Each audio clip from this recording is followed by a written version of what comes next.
ஆமென். அல்லேலூயா. கர்த்தருடைய பரிசுத்த நாமமே இப்பொழுதாக ஆண்டவராக இயேசு கிறிஸ்து நாமத்திலே உங்களை மீண்டுமாய் நான் வாழ்த்துகிறேன். கர்த்தர் நல்லவர். இந்த காலை வேளையிலே ஒவ்வொரு நாளும் நாம் காலை வேளையிலே எப்படி ஒரு அருமையான வேத தியானத்துக்குள்ளே நாம் கடந்து வந்து கொண்டிருக்கிறோம். விசேஷமா பார்த்தீங்கன்னா தேவ மனிதர்களை குறித்து நாம் தியானித்துக் கொண்டிருக்கிறோம். இப்படி நீங்கள் தியானிக்கும் பொழுது அநேக காரியங்களை நீங்கள் கற்றுக்கொள்கிறீர்கள். கற்றுக்கொள்கிறது மாத்திரமல்ல, அதை நீங்க கை கொள்ள வேண்டும். இந்த தீர்க்க தரிசன புஸ்தகத்தை வாசிக்கிறவர்களும் கேட்கிறவர்களும் கை கொள்ளுகிறவர்களும் வாக்கியவான்கள் என்று வெளிப்படுத்தல் 1:3 சொன்ன அந்த பிரகாரம் வேத வசனத்தை நீங்க கேட்கணும். கேட்கிறது மட்டுமல்ல, இப்போ கேள்வி பதில் உங்களுக்கு அனுப்புகிறார்கள். அதை வைத்து நீங்கள் என்ன செய்யுங்க, அதை வாசிக்கிறீங்க. அடுத்து வாசிக்கிறதும் கேட்கிறதும் அப்படி விட்டு விடுகிறது அல்ல, அதை கை கொள்ள வேண்டும். அதற்காகவே இந்த மனிதருடைய சுபாவங்கள் என்ன, அவர்கள் எப்படி இருந்தார்கள், எப்படி ஆண்டவரை அணுகினார்கள், எப்படி ஆசீர்வாதத்தை பெற்றுக்கொண்டார்கள், எப்படி அவர்கள் சிலர் கீழ்ப்படியாம போனார்கள், கீழ்ப்படியாம போகிறதுனால என்ன நன்மை இழந்தார்கள், இப்படி அநேக காரியங்களை வேதத்திலிருந்து நம்ம கற்றுக்கொண்டிருக்கிறோம். இன்றைக்கும் கர்த்தருடைய பரிசுத்த நாமம் மகிமைப்படுவதாக சவுல் ராஜாவை குறித்து நாம் பார்க்க இருக்கிறோம். சவுல் என்றால் விரும்பப்பட்டவன் என்று அர்த்தம். சவுல் என்றால் விரும்பப்பட்டவன் என்று அர்த்தம். ஆமென். அல்லேலூயா. இவன் இஸ்ரவேலின் முதல் ராஜா. இஸ்ரவேல் சாம்ராஜ்யத்தில் தேவ மனிதர்கள் வழிநடத்தி வந்தார்கள். நீங்கள் பார்க்கும் பொழுது இஸ்ரவேல் ஜனங்கள் எகிப்துல 400 வருஷம் அடிமைகளா இருந்த போது அவர்களை மோசே என்கிற ஒரு தலைவன் மூலமாக அழைத்து வருகிறார். அந்த மோசேக்கு பிற்பாடு நீங்கள் பார்க்கும் பொழுது, மோசே மரித்த பிற்பாடு ஜோசுவா என்கிற தேவ மனுஷனை எழுப்பி அந்த ஜனங்களுக்கு ஒரு தலைவனாய் மாற்றி அவர்களை வழிநடத்தி கொண்டிருந்தார். பிற்பாடு நீங்கள் பார்க்கும் பொழுது நியாயாதிபதி காலத்துல ஒவ்வொரு நியாயாதிபதிகளை எழுப்பி அந்த நியாயாதிபதி மூலமாக கிதியோன், யெப்தா, சிம்சோன், பாராக், இப்படி தேபோரால், இப்படி நிறைய பேரை எழுப்பி தேவன் இஸ்ரவேல் ஜனங்களை வழிநடத்தி கொண்டு வந்தார். பிற்பாடு நீங்க பார்க்கும் இந்த நியாயாதிபதி காலங்கள் இந்த சாமுவேலோடு கூட முடிகிறது. அப்போ என்ன செய்யறார்கள்னா, ஜனங்கள் எல்லாரும் எங்களுக்கு ஒரு ராஜா வேண்டும் அப்படின்னு கேட்கிறாங்க. உலகத்தார்களுக்கு அவங்க பாக்குறாங்க, மற்ற நாடுகள் எல்லாம் ஒரு ராஜா இருக்கிறார், ஆனா எங்களுக்கு ராஜான்னு இல்லை, ஆகினால எங்களுக்கு ஒரு ராஜாவை நீங்க ஏற்படுத்த வேண்டும் அப்படின்னு கேட்பாங்க. சரிங்களா? அப்ப இதுவரைக்கும் அவங்களை யார் வழி நடத்தினாங்கன்னா, இப்போ எடுத்துக்கிட்டா இதுக்கு முன்பாக சாமுவேல் ஒரு ஆசாரியர், அவன் ஒரு தீர்க்கதரிசி, அவன் ஒரு நியாயாதிபதி. இப்படி 3 பதவிகளை அவன் வகித்திருந்தாலும் அவன் சொல்லுக்கு கீழ்ப்படிந்து ஜனங்கள் நடந்தார்கள். சரியா? அப்ப அவனோடு கூட தேவன் ஆலோசனை கொடுத்து கொண்டிருந்தா, அந்த ஆலோசனையை பெற்று சாமுவேல் என்ன செய்ய ஜனங்களுக்கு சொல்லுவாங்க. ஜனங்கள் அதில் போகும்பொழுது வெற்றி பெற்றார்கள். இப்படி இஸ்ரவேல் ஜனங்களை கர்த்தர் வழி நடத்தி கொண்டிருந்தார். இப்போ திடீரென்று இஸ்ரவேல் ஜனங்கள் எங்களுக்கு ஒரு ராஜா வேணும் அப்படின்னு கேட்கிறாங்க. இப்போ இந்த வார்த்தையை கேட்ட உடனே சாமுவேல் தேவ சமூகத்துல போய் கேட்கிறார். ஆண்டவரே, இந்த ஜனங்கள்லாம் ஒரு ராஜா வேணும்னு கேட்கிறாங்க, என்ன செய்யலாம் அப்படின்னு கேட்டா, உடனே அவரு ஆண்டவர் சொல்றாரு, அவங்க சொல்ற மாதிரி நீ செய்ய, அவர்கள் உன்னை தள்ளவில்லை, என்னை தள்ளிவிட்டார்கள் என்றார். புரியுதுங்களா? இதுவரைக்கும் நானே அவர்களை வழிநடத்தி கொண்டிருந்தேன், கர்த்தரே நடத்தினார்.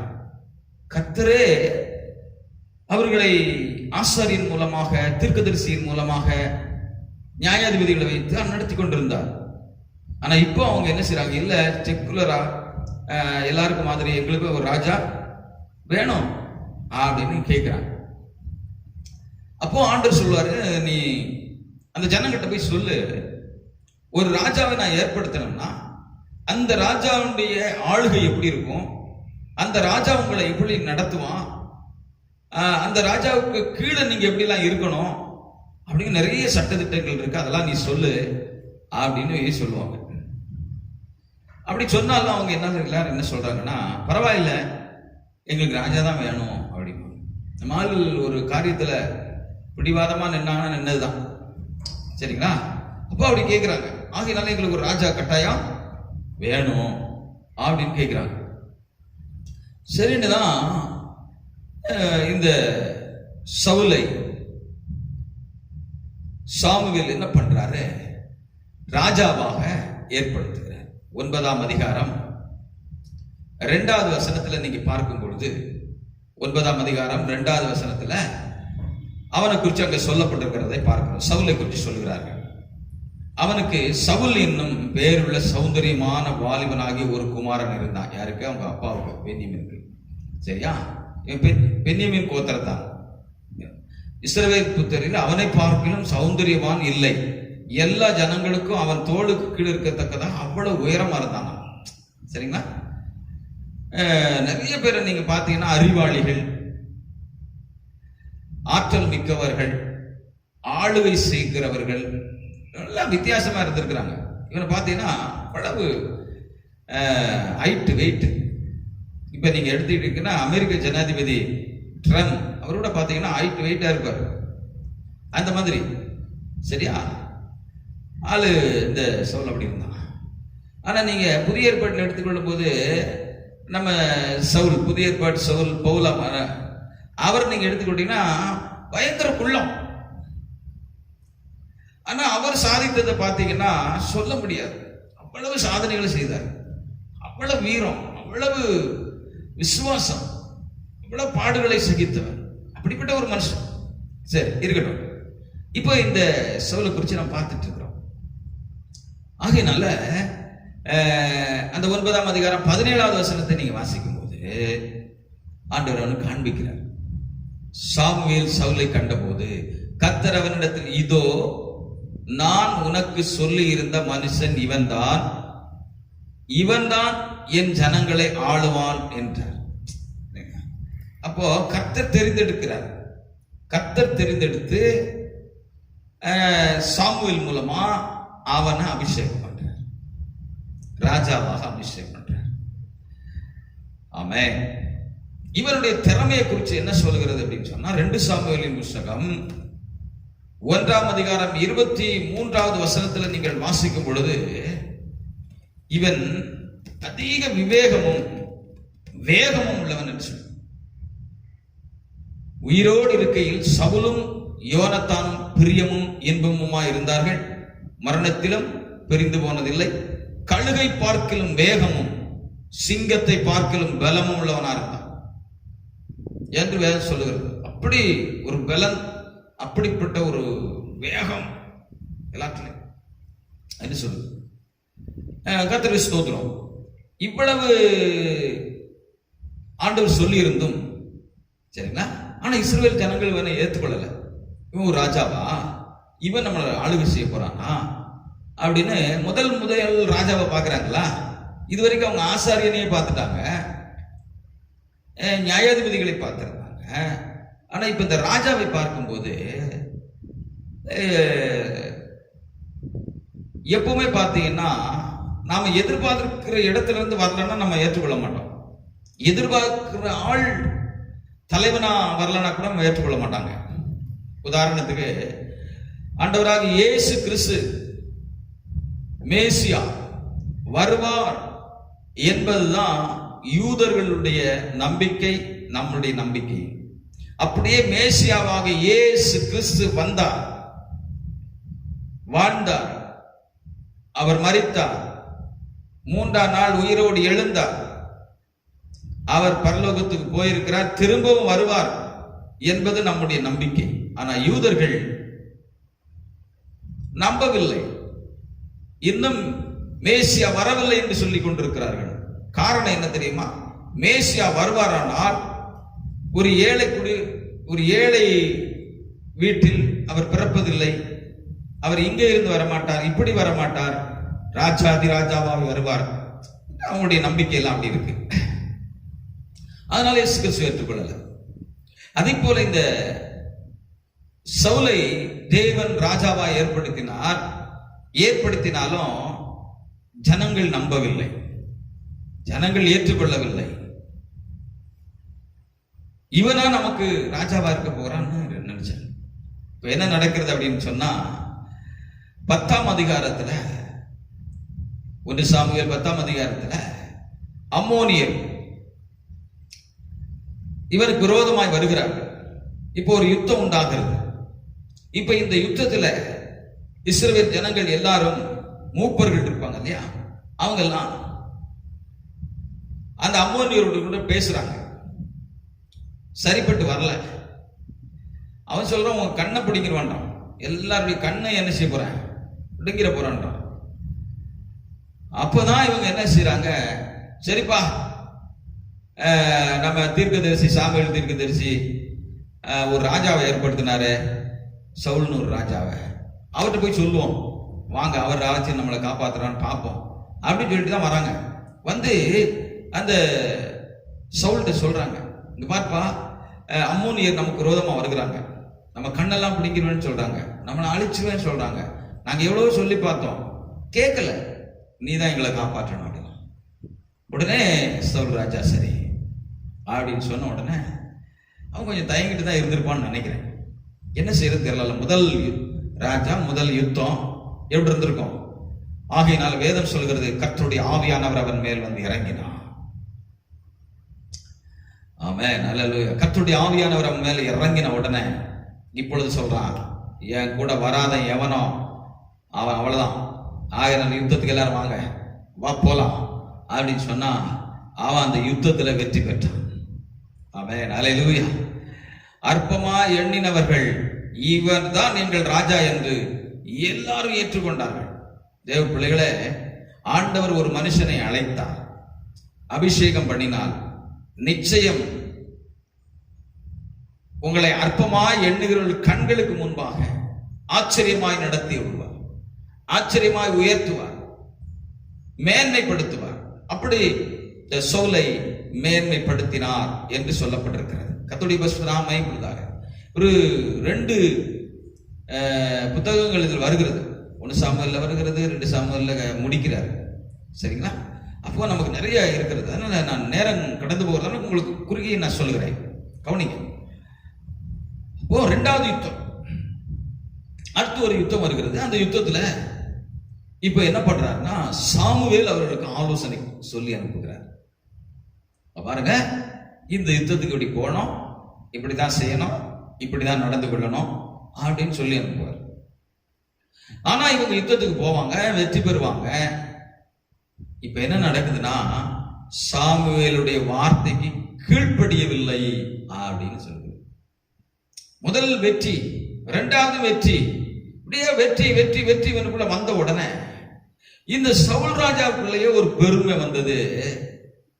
ஏன் திறமையில தான், ஏன் ஞானத்தினால தான், ஏன் பலத்துல தான் நான் இந்த யுத்தத்தில் வெற்றி பெறேன் அப்படிங்க மாதிரி அவனுக்குள்ள ஒரு பெருமை. எல்லாரும் சவுல் ராஜா சவுல் ராஜா சவுல் ராஜா, நீங்க தான் ஐயா, உங்களை போல நாங்கள் ஆளை பார்த்ததே இல்லை அப்படின்னு கொஞ்சம் புகழ்ந்தாலே போதும் இல்லையா. மனுஷன் வந்து புகழ்ச்சியே அவனுக்கு சோதனைன்னு சொல்லியிருக்கு. அதனால இவன் என்ன செய்தான், நல்லா புகழ்ந்த உடனே இவனுக்குள்ள கொஞ்சம் ஒரு பெருமை வந்துச்சு. நீங்க பார்க்கும் பொழுது 15ஆம் அதிகாரம் 22வது வசனத்துல நீங்க பார்க்கும் பொழுது அவங்க பேசிட்டே வரும் பொழுது ஆண்டவர் சொல்றார், பலி செலுத்துவதை பார்க்கலாம். எடுத்து வாசித்து பாருங்க, அதை வாசிப்போம். 1 சாமுவேல் புத்தகம் 15ஆம் அதிகாரம் 22வது வசனத்துல நீங்க அந்த பகுதியை நம்ம வாசிக்கலாம். அதற்கு சாமுவேல் கர்த்தருடைய சத்தத்துக்கு கீழ்ப்படிவதை பார்க்கிலும் சர்வாங்க தகனங்களும் பலிகளும் கர்த்தருக்கு பிரியமாயிருக்குமோ, பலிகளை பார்க்கலும் கீழ்ப்படிதல், ஆட்டுக்கடாக்கள் நினைத்தை பார்க்க செவி கொடுத்தல் உத்தமம் என்று சொல்லுகிறார். ஆகையினால இதை ஏன் சொல்றாருன்னா, நான் உங்ககிட்ட என்ன சொன்னேன், யுத்தத்துக்கு போகணும், யுத்தத்துல எல்லாத்தையும் அழித்து விட வேண்டும் என்று சாமுவேல் சொல்லி இருந்திருப்பார். சுட்டரிச்சிடணும், ஒண்ணு கூட அது இருக்கக்கூடாது தீட்டு. ஆனா இவர் என்ன பண்ணுவார் அப்படின்னா,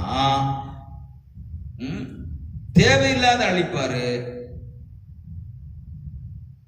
மேன்மையானதென்று தரமானதென்று இவர் எடுத்து வைத்து கொண்டு வருகிறார். இதைத்தான் ஆண்டவர் சொல்றது. இது எதுக்குப்பா, நீ எல்லாத்தையும் நான் சொன்ன மாதிரி செஞ்சேன்னு சொன்னேன், ஆனா அந்த காதுகளில் கேட்கறது சத்தம் என்ன, ஆடு மாடுகளின் சத்தம் கேட்கறது இது என்ன அப்படின்னு சொல்லி சாமுவேல் கேட்பாரு. இல்ல இது வந்து நீங்க சொன்ன மாதிரி தான் எல்லாம் செஞ்சேன், ஆனா இது கொஞ்சம் நல்லதா தெரிஞ்சு, அதனால ஆண்டுக்கு கொஞ்சம் பலி செலுத்தலாமே அப்படின்னு எடுத்துட்டு வந்தேன் அப்படின்னு சொல்லுவார். கவனிங்க, நீங்க கூட அப்படி சில நேரத்தில் நினைக்கலாம், தவறான வழிகளில் இல்லைன்னா லஞ்சம் வாங்கி இல்லைன்னா ஏமாற்றி இல்லை எந்த விதத்திலேயாச்சும் நீங்கள் பொருளை சம்பாதிச்சு அதுல கொஞ்சம் காணிக்கை கொடுத்துடலாம் ஆண்டவருக்கு அப்படின்னு சொல்லி நீ என்ன செஞ்சிடக்கூடாது, தப்பு கணக்கு போட்டுறவே கூடாது. கர்த்தரையும் கைக்குள்ள போட்டுற மாதிரி அது, சரியா? சில ஆட்கள் பார்த்தீங்கன்னா அதிகாரிகளை கைக்குள்ள போட்டுவிட்டு சில வேலைகளை செய்வாங்க. அந்த மாதிரி ஆண்டவரையும் கைக்குள்ள போட்டுவிட்டு சில வேலை செய்யலாம்னு சொல்லி உன் மூளை என்ன செய்யக்கூடாது, வேலை செய்யக்கூடாது. அப்படி சில ஆட்கள் இருக்கிறாங்க. கர்த்தர் பார்த்துக்கிடுவாரு, கர்த்தர் செய்யணும், கர்த்தர் அதை அனுமதிக்கிறதே இல்லை. ஆகினால இவன் அப்படி சொல்றான், அதுக்காகத்தான் நான் எடுத்துட்டு வந்தேன். அவர் சொல்றாரு, நீ கீழ்ப்படிவதை பார்க்கிலும் ஆட்டுக்கடாக்களின் நினத்தை பார்க்கிலும் பலிகளை பார்க்கிலும் கீழ்ப்படிதல் உத்தமம் என்று சொல்லுகிறதை பார்க்கிறோம். ஆமென், ஹல்லேலூயா. ஆகினால தேவ பிள்ளைகளே, ஆண்டவருக்கு கீழ்ப்படியாமல் போனான் இந்த சவுல். அந்த நாள் முதற்கொண்டு நல்லா கவனிங்க, அந்த நாள்ல இருந்து அவன் வாழ்க்கையில தோல்வி சந்திக்கிறதை நாம் பார்க்கிறோம், சரியா? இப்ப அவனுக்குள்ள என்ன செஞ்சது, முதல் கீழ்ப்படியாமை. இரண்டாவது அவனுக்குள்ள என்ன வருகிறதுனா, அவனுக்கு என்று ஒரு ஸ்தம்பம் கட்டுகிறதை நாம் பார்க்கிறோம், ஒரு பலிபீடம் கட்டுகிறதை நாம் பார்க்கிறோம். ஆமென், அல்லேலூயா. வருகிறதுக்கு முன்பாக கட்டி அதை அதுல என்ன செய்றான், பலியிடுகிறான் என்று நாம் பார்க்கிறோம். ஆகையினால இரண்டாவது தவறு, இப்படி ஒரு தவறை மறைப்பதற்கு சில ஆட்கள் பார்த்தீங்கன்னா மறு தவறு செய்வாங்க. ஒரு பொய்யை சொல்லிடுவான், அந்த பொய்யை மறைக்கிறதுக்கு இன்னொரு பொய் சொல்லுவான். அதே மாதிரி இப்ப என்ன செய்யறாருன்னா, ஏற்கனவே ஒரு தவறு கீழ்ப்படியாமை. அந்த ஒரு மனுஷனுக்குள்ள கீழ்ப்படியாமை வருகிறதுக்கு முன்பாக என்ன வந்ததுன்னா, பெருமை. ஆமென், அல்லேலூயா. அகில அவன் பெருமையினால் தேவனுக்கு கீழ்ப்படியாம போனான். ஏசாயாவுல கூட 14ஆம் அதிகாரத்தில் நம்ம பார்க்க முடியும், பெருமையினால் லூசிபர் கீழே விழுந்தாங்க.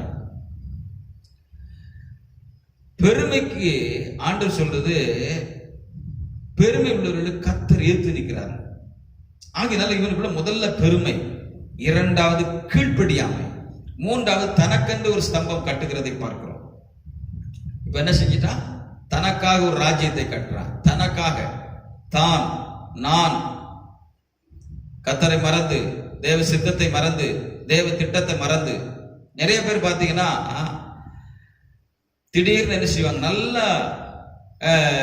ஆண்டவர் உங்க சிலர் அபிஷேகம் பண்ணி வைத்திருப்பார், நல்ல அபிஷேகம் பண்ணியிருப்பார், நல்ல அழைத்து நல்ல அபிஷேகம் பண்ணி அவர்களை தெரிந்து எடுத்து வச்சிருப்பார். எதுக்குன்னா, சபையில நீங்கள் உதவியா இருக்க வேண்டும் என்று, சரிங்களா? உதவியா இருக்கணும் அப்படின்னு, உண்மையா இருக்கணும்னு, ஆரோனும் ஊரும் போல நீ இருக்கணும்பா அப்படின்னு சொல்லி தான் அபிஷேகம் பண்ணி வச்சிருப்பாரு. ஆனா அவருக்குள்ள என்ன வந்துருன்னா, நல்ல ஒரு பாட்டு பாடுவாங்க, நல்ல ஆராதனை செய்வார்கள், நல்ல ஒரு 2 பிரசங்கம் பண்ணுவாங்க, எல்லாரும் தேவ வாக்கு போல இருக்கு, நல்லா நீங்க ஆராதிக்கும் போது தேவ பிரசன்னமா இருந்துச்சு அப்படின்னு 4 பேர் சொன்ன உடனே அவருக்கு அப்படியே தலையில சொருன்னு ஏறும். சொருன்னு ஏறின உடனே என்ன செய்வாருன்னா, அடுத்து அவருக்குள்ள ஒரு பெருமை வரும். அந்த பெருமை என்ன சொல்லும் அப்படின்னா, அந்த பெருமையின் ஆவி என்ன சொல்லும்னா, ஊழியரை காட்டிலும் பாஸ்டர் காட்டிலும் நம்ம தான் நல்லா இருக்கோம், நம்ம தான் நல்லா பிரசங்கம் பண்றோம், நம்ம தான் நல்லா ஆராதனை செய்கிறோம், நல்லா தான் நம்ம ஜெபிக்கிறோம் அப்படிங்கிற மாதிரி இவர்களுக்குள்ள ஒரு பெருமையின் ஆவி உருவாகிட்டே இருக்கும். அப்படி உருவாக உருவாக உருவாக என்ன செய்யும் அப்படின்னா, இப்போ பாஸ்டருக்கு கீழ்ப்படியாம போவாங்க. எப்படி சாமுவேலுக்கு கீழ்ப்படியாம சவுல் போனானோ அதே போல ஊழியருக்கு கீழ்ப்படியாம இந்த உதவி ஊழியர் செய்கிறவர்கள் அப்படி மாறுவார்கள். பிற்பாடு என்ன நடக்கும் அப்படின்னா, அப்படியே கொஞ்சம் வாக்குவாதம் உருவாகும். வாக்குவாதம் உருவாகிய கடைசிக்கு என்ன நடக்கும் அப்படின்னா, அப்படியே ஒரு பலிபீடம் கட்ட ஆரம்பிச்சிருவாங்க. தனக்கென்று ஒரு பலிபீடம், ஆமே என்னங்க, தனக்கென்று ஒரு சபை, தனக்கென்று ஒரு ஜெப வீடு, தனக்கென்று ஒரு ஜெபிக்கிற ஒரு சூழ்நிலையை உருவாக்கிடுவாங்க. தனக்கென்று ஜெபிக்க போறோம், அப்புறம் ஊழியம் செய்ய போறோம், அப்புறமா நாங்க கூட்டம் கூடுறோம். இப்படியே தொடங்கி தொடங்கி தொடங்கி தொடங்கி என்னச்சுன்னா அவங்களுக்கு ஒரு பலிபீடம் கட்டுவாங்க. அது சாமுவேலுக்கு தெரியாமலே கட்டுறது, அதே போல ஊழியருக்கு தெரியாம கூட கட்டி கடைசிக்கு என்ன நடந்துச்சு அப்படின்னு சொல்லி பாத்தீங்கன்னா, வசனம் சொல்லுகிறது, இப்படி கீழ்ப்படியாம அவன் செய்த எல்லா செயல்கள் நிமித்தம் தேவனுடைய தயவை இழந்து போனான். தேவனுடைய தயவை இழந்து போனான். ஆகையினால் வசனம் சொல்லுகிறது, அவனுடைய ராஜ்யபாரத்தை கர்த்தர் அவனிடத்திலிருந்து எடுத்து போட்டார் என்று சொல்லு. ஆமென், அல்லேலூயா. அதுக்கப்புறம் பாத்தீங்கன்னா, இதுவரைக்கும் நல்லா பாட்டு பாடினான், இதுவரைக்கும் நல்லா ஆராதனை செய்தான், இதுவரைக்கும் நல்லா ஜெபித்தான், இதுவரைக்கும் நல்லா ஊழியம் செய்தான், எல்லாத்திலையும் கர்த்தருடைய கரம் அவனோடு கூட இருந்து அவனை பயங்கரமா பயன்படுத்தியிருப்பார் ஆண்டவர். இப்ப என்னன்னா, ஆண்டவருடைய தயவு விலகிருச்சு பாருங்க. இவன் சாதாரண ஒரு மனுஷனா மாறிட்டான். சாதாரண மனுஷனா மாறின உடனே இப்ப என்ன செய்யறதுன்னா, இப்போ இவன் ஜெபம் கேட்கப்பட மாட்டுக்கு. முத மாதிரி ஜெபிக்கலாம் அப்படின்னு சொல்லி பார்த்தா ஜெபம் ஓட மாட்டுக்கு. முத மாதிரி ஆராதனை பண்ணி பார்க்குறான், என்னெல்லாம டெக்னிக்கெல்லாம் பண்ணி பார்க்குறான், ஆராதனை ஓட மாட்டுக்கு. அந்த டெக்னிக் இந்த டெக்னிக் எல்லாம் பண்ணி பார்த்தாலும் எதுவுமே நடக்கல. அப்படிதான் சவுலுடைய வாழ்க்கையில. உடனே இவன் என்ன செய்யறான்னா, முத மாதிரி இப்போ ஒரு யுத்தம் வருகிறது. இப்போ இந்த யுத்தம் வருகிறது. யுத்தத்தில் ஆட்கள் நெருக்கி கொண்டே இருக்கிறார்கள். நெருக்க நெருக்க நெருக்க நெருக்க என்ன செய்யறவங்களுக்குள்ள ஒரு பயம் உண்டாயிட்டே இருக்கு. பயம். இவனோடு இருக்கிற ஜனங்கள்லாம் விலகி ஓடுறாங்க. எல்லாரும் விலகி ஓடிட்டாங்க. ஆனா இவனுக்கு கர்த்தர் மேல இருந்த நம்பிக்கை எல்லாம் போச்சு. கடைசியாக சொல்லுகிறது தேவ பிள்ளைகளை, அவன் என்ன செய்தான்னா, ஒரு குறி சொல்லுற ஒரு பெண் இடத்துல போயிட்டான்.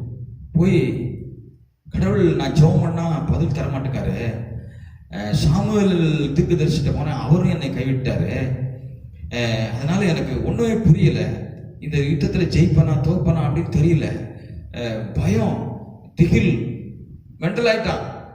சரிங்களா, புத்தி பேதலிச்சு போச்சு, எங்க போறதுன்னு தெரியல. ஒரு காலகட்டத்துல அதே சவுல் ராஜா அவனுடைய தேசத்துல குறி சொல்லுகிறவர்கள் எல்லாரையும் அழித்தான், கொலை செய்தான், வெட்டி போட்டான். குறி சொல்ற எங்க இருக்கக்கூடாது, ஆடுன்னு நம்ம தேசத்துல இருக்கக்கூடாதுங்க. கர்த்தர் மேல தான் நம்பிக்கையா இருக்கணும். கர்த்தரை தவிர நமக்கு வேற ஒரு நம்பிக்கை இல்லை. அவர் தான் நமக்கு காரியங்களை வெளிப்படுத்துகிறவர் என்று சொன்னவன் இப்ப பாத்தீங்கன்னா என்ன சொல்றான்னா, அந்த ஒரு குறிகாரியை தேடி போறான். அங்க குறிகாரியை தேடி போகும்போது அவ பயப்படுறான். ஐயோ ராஜாவுக்கு தெரிஞ்சிருமே, இவன் வேஷம் மாறிட்டு போறான். பாத்தீங்களா, வேஷம். அவர் என்ன வேஷம் போட்டு அங்க போய் நிற்கும் போது சொல்ற, ஐயோ சவுல் ராஜா சொல்லியிருக்கிறாரு, குறி சொல்றவங்களும் அழிச்சிருவேன்னு சொல்றாரு, ஆகினால நான் குறி சொல்லக்கூடாது. இல்ல இல்ல சொல்லுமா சொல்லு. அவன் தேவனுடைய தயவை இழக்கும் போது, தேவனுடைய ஒத்தாசை இழக்கும் போது உன் ஜெபம் கேட்கப்படாது. தேவ மனுஷன் உனக்கு உதவி செய்ய முடியாது, யாருமே உதவி செய்ய முடியாது. ஆகினால அங்கேயே விழுந்து கிடக்கும். எங்க விழுந்து கிடக்குறாங்க, ஒரு குறி சொல்ற பொண்ணு வீட்டிலே பட்டு கிடக்காங்க சாப்பிடாம. ஐயா நீ சாப்பிட்டு, அவ தான் சாப்பிட வைக்கிறான், அவ தான் கடைசிக்கு பலப்படுத்துறா. கடைசிக்கு நல்லா கவனிங்க தேவ பிள்ளைகளே, சவுல் ராஜாவுடைய சூழ்நிலை எப்படி முடிகிறதுனா, அந்த 2 சாமுவேல் புத்தகம் 1ஆம் அதிகாரத்துல நீங்க பார்க்கும் பொழுது அவனுடைய வாழ்க்கை பரிதாபமாய் முடிந்து போகும். சரியா, அந்த யுத்தத்துல தோல்வியை சந்தித்தான். அவனை குத்தி போட்டார்கள்.